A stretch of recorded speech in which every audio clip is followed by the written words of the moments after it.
Hey everybody, it's Aina here. Welcome to my online chess lecture. So today I will be showing you a game between Predke Alexandr and Dvirnyy Danyyil. So before we start with the game, I'm just gonna say this game was played on the European Individual Chess Championship that is still ongoing, and I have to say a word or two about the players. So Predke Alexandr, we probably all heard about him. He was born 5th January 1994 in Dimitrov in Russia. He is currently 29 years old. He is a Serbian chess grandmaster. I would say he was born in Russia though. He was awarded his title of Grandmaster in 2016, and yeah, we all probably know a lot about Predke Alexandr and Dvirnyy Danyyil. So he is an Italian chess grandmaster. He is a two-time champion of Italy and the winner of the Italian Team Chess Championship in chess. Chess Championship in chess. I just realized what I said. But in all, he represented the Italian team 3 times at the Chess Olympiads from 2012 to 2016. And yeah, that's sort of it. So without further ado, let's get started. The first move is already played. I'm not sure why. E4, E5, Knight F3, Knight C6, Bishop C4. Now, some lines black can play are like Bishop E7, Knight F6, Bishop C5, and that's what Dvirnyy Danyyil played. Bishop C5. The classic line. King Castle, Knight to F6, D3, D6, C3, A5. Now, A5 is not really something or at least I don't normally see it. I feel like King Castle, maybe like King Castle, or I don't know, Bishop B6, or maybe H6 are, oh my god, H6 are like better, not better, but just more often seen lines. But okay, but A5 is obviously you play too. It's a move just like any other move. So A5, rook to E1, H6, and so this is the idea for white. Knight to d2, knight to f1, knight to g3, or maybe knight to e3. When we get to g3, knight h4 or knight to f5, if possible. And obviously, d4 is also an idea. I mean, when has d4 not been an idea? Like, think about it. So, this is Italian, by the way. I don't know if I mentioned it. Knight b to d2 was played, king castle finally, knight to f1, and now the idea is, like I said, either knight to e3 or knight to g3. Knight to e7, d4, e takes d4, e takes d4. White has accomplished everything he was supposed to do. Now just knight e3 or knight g3, you can choose later. Bishop to b6 and h3, d5, h3 just to prevent, I don't know, bishop g3 and d5, well, attack the bishop, and now e5. Threatening to take the knight on f6, sure, the bishop is hanging, but nobody wants double pawns and the completely ruined pawn structure, so black play knight to e4. Here's what happened on d64 if you didn't see it. Knight takes bishop, pawn takes f6, g takes f6, bishop h6. I think it's pretty obvious. And now knight to e4, bishop to d3, knight to f5, bishop e4, d takes c4, rook to e4, and if you count it, white does have his pawn up, but black's probably hoping to get a compensation for it. It's like a draw maybe, for now. Queen to d5, trying to, I don't know, if all the pieces get the compensation for that pawn. Pawn is a lot in that level of play. I mean, oh, by the way, Predke Alexandr is rated 2,684, and Dvirnyy Danyyil is rated 2,531, if I didn't mention it. So it's a really good level of chess, and the pawn means everything. Rook to f4, c5, just trying to get some compensation, still ruin the pawn structure, the beautiful pawn structure of white. Knight to e3, attacking the queen, and, well, the knight technically.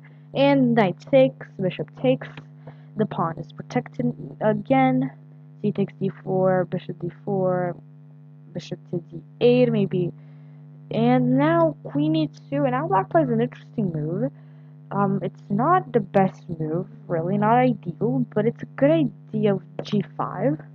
It's not really the ideal move, but it's not that losing either. Rook to e4, bishop f5, rook to e3, rook c8, rook to d1, queen to c4, and queen goes back to e1 since Predke isn't really in the mood to exchange the queens. Sure, you probably learn, like, if you're up material to exchange queens, but this is not really that kind of situation. Now queen to a2, bishop to c3, and bishop b6. Threatening, well, obviously, the black's threatening the rook. I'm sorry if I'm annoying with the threatening those lines, but I have to say it. Now, a knight to d4 was played. Oops, you didn't see that. Bishop to g6. E6. This is an interesting move. I mean, it's not really like something out of this world, but someone might not have the guts to play something like that. Predke isn't one of those, obviously. Now, rook from f to e8 and e7. So the e pawn has gone like really far. It's literally one step away from becoming a queen, or anything, whatever you want. And queen to c4. So something like a4 could also be a good move, even though technically nothing here is good, because black is losing in every single way. Not completely losing, but still it's not a good position. Rook to f3 is a good move here, but let's go back to what happened in the game and not wander off. Queen to c4, rook to e5, bishop c5, knight to f3, b6.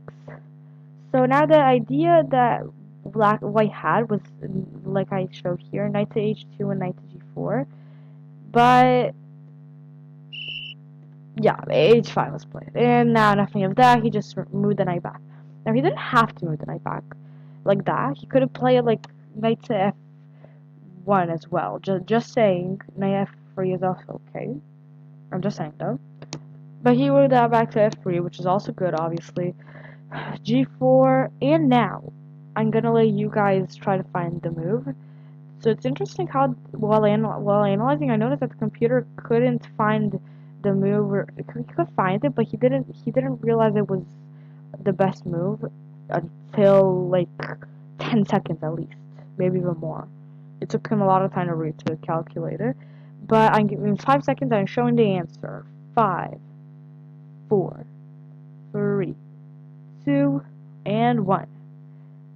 You can pause the video by this time, but if you found rook to h5, you are wrong. No, I'm just kidding. You are completely right. Congrats. So, other ways, like if you found like something like h takes g4, maybe if you thought of queen d2, that's also okay. Knight d2 is also okay. Knight d4 is okay. All of those are okay, but h takes g4 and rook h5 stand out. You can tell. Now bishop to f2, and now bishop h5 could have also been played, and in that case queen e6, e5, knight c3, queen c3, queen c3, bishop f2, king f2, rook c3. This could have happened, and white is losing, but obviously you can just take bishop c3 and bishop g6. White is completely winning here. You know it's a bad position when you have to sacrifice the queen. When sacrificing the queen is the best move. You know it's a bad position in that case. But now bishop f2 happens, and now on queen f2, black took since there's no queen to play queen c5. That sounded really stupid, but you get my point. H takes g4, queen takes g4, bishop to f6, and queen f4. queen to d4, and you could tell Predke now wants to exchange queens, because sure, the material is equal and all, but that pawn has gone really far and the position is good. I mean, maybe by computer it's a draw, but humanly speaking, it is a much better position for white, much easier and better to play. And now queen to d4, rook to d4, rook to c6, rook to d8, and just a pretty nice looking position for white. Black, not so much. But in all, if you thought that rook c8 was an answer and there's nothing, nothing to do really, black saved himself. No, knight to e5. So now the idea, and this happened in game, b5. So here, white played g4 just to distract the bishop, and then bishop g6, and knight to c6, and a4. So you already saw that I was analyzing rook c to d8, just simply take and do this. It's nothing really special. But let's go back to the game. a4. By the way, yes, this happened in game. Rook c8, rook c8, knight d8. And this is where Dvirnyy Danyyil realized, yeah, I'm losing.